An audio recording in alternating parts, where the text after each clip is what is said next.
کہ دین کا جو کانٹینٹ ہے، ہم کہتے ہیں قرآن و سنت جو ہے دین کے مشمولات ہیں، تو کیا یہ اپنی ذات میں کوئی اتنی ایمبیگوس چیز ہے کہ ہر زمانے میں مختلف اہل علم اٹھتے ہیں اور اپنے زاویہ نگاہ کے مطابق اس کو سمجھتے ہیں اور ایک تعبیر وجود پذیر کر دیتے ہیں؟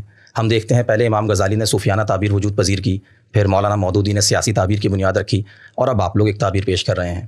تو کیا دین کا کانٹینٹ اپنی ذات میں کوئی واضح احکامات اور ان کی کوئی تفہیم نہیں رکھتا کہ ہر کوئی اپنے حساب سے اس کی تعبیر دے دیتا ہے؟ دین کے کانٹینٹ کے دو پہلو ہیں. ایک پہلو وہ ہے جو میری آپ کی عملی زندگی سے تعلق رکھتا ہے، جس میں اللہ تعالیٰ کے ہم سے کچھ مطالبات ہیں. ہم نے نماز پڑھنی ہے، روزہ رکھنا ہے، زکوٰۃ ادا کرنی ہے، حج کرنا ہے، بچے پیدا ہوں، ختنہ کروانا ہے، نکاح و طلاق کے معاملات کیا ہیں، یہ سب کی سب جاری سنتیں ہیں. اجماع اور تواتر سے مسلمان اس کو آگے منتقل کر رہے ہیں.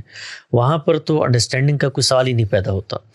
اس سے آگے بڑھ کر دنیا کی ہر فیلڈ کے اندر بعض لوگ چیزوں کا علمی مطالعہ کرتے ہیں، اختصاصی مطالعہ کرتے ہیں، اس کے اندر اترتے ہیں. دیکھیے، میں آپ سب یہ جانتے ہیں کہ حفظان صحت کے بنیادی اصول کیا ہیں. کھانا صاف ستھری جگہ پہ رکھا جائے، اس کو کھایا جائے، وہ پرانا نہ ہو، اس میں کوئی سڑان اور بو نہ آ رہی ہو.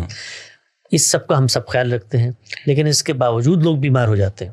جب بیمار ہو جاتے ہیں تو ان کو اطباء کے پاس جانا پڑتا ہے، ڈاکٹروں کے پاس جانا پڑتا ہے. تو ڈاکٹر کیا کرتا ہے؟ ڈاکٹر اصل میں آپ کے پورے جسم کا جائزہ لیتا ہے. وہ ان عوامل کو جاننے کی کوشش کرتا ہے جو بیماری کا سبب بنا ہے. آپ کے اندر اللہ تعالیٰ نے جو بیماری سے مدافعت کی صلاحیت رکھی اس کو جگانے کا کام کرتا ہے. تو یہ اختصاص کا کام ہے. دین کے علماء بھی یہی کرتے ہیں. یعنی دین بالکل واضح ہے اپنی ذات کے اندر، اور دین کے عملی احکامات 90% سے زیادہ اعمال میں منتقل ہوئے ہیں. اس میں تو کوئی سوچنے سمجھنے کا بھی کام نہیں. وہ تو آپ دیکھتے ہیں اپنے والد کو نماز پڑھتے ہوئے، وضو کرتے ہوئے، حج کرتے ہوئے، جنازے کے اندر تجہیز تکفین، وہاں کوئی غور و فکر کا معاملہ نہیں ہے. مسئلہ اس وقت پیدا ہوتا ہے کہ جس وقت آپ کے سامنے کوئی دینی حکم بیان کیا جاتا ہے، آپ اس دینی حکم کی علت کو جاننا چاہتے ہیں، اس کی مقصدیت کو جاننا چاہتے ہیں، اس کی ریلیونس کو جاننا چاہتے ہیں، یا اس حکم کو سمجھنے میں دو انڈرسٹینڈنگ ڈیولپ ہو جاتی ہیں، ان کی اختلاف کی نوعیت کو جاننا چاہتے ہیں، اور پھر اس کے بعد شعوری طور پر کسی ایک رائے کو اپنانا چاہتے ہیں. تو یہاں پر اہل علم سامنے آتے ہیں جو پورے کے پورے مذہب پر، الہامی روایت پر، اس کے پس منظر پر، انبیاء کے اجتہادات پر، ان سب پر غور و فکر کرتے ہیں. پھر آپ صلی اللہ علیہ وسلم کی نسبت سے ایک بہت بڑا ذخیرہ جو دین ہی کی تفہیم و تبیین پر مبنی ہے، اخبار احاد کا، ان پر غور و فکر کرتے ہیں.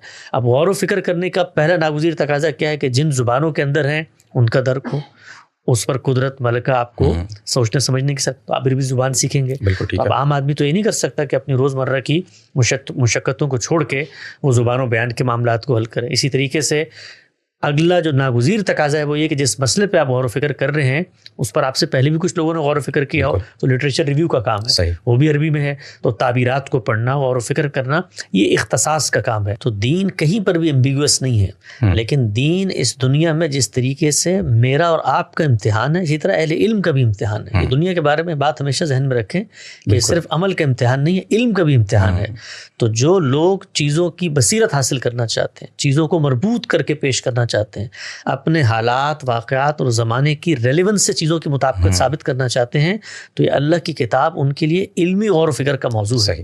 تو یہ ان کا کام ہے، ان کو کرنا چاہیے. عام آدمی کو جس وقت کوئی ایمبیگوٹی محسوس ہو تو وہ 2-3 تعبیرات ہوتی ہیں ہمیشہ، ان سب کے پاس جائے، اہل علم کی صحبت میں بیٹھے اور ان سے ان کے دلائل کو جاننے کی. وہ جو دلائل وہ بیان کرتے ہیں اس کی بنیاد علم اور عقل کے مسلمات اور کامن سینس ہوتا ہے. تو وہ ایمبیگوٹی بڑی آسانی سے بالکل اسی طرح دور ہو سکتی ہے جس طرح میں بیمار ہوں تو 2-3 ڈاکٹروں کا اختلاف رائے میں اپنی عقل کی بنیاد پہ دور کر لیتا ہوں.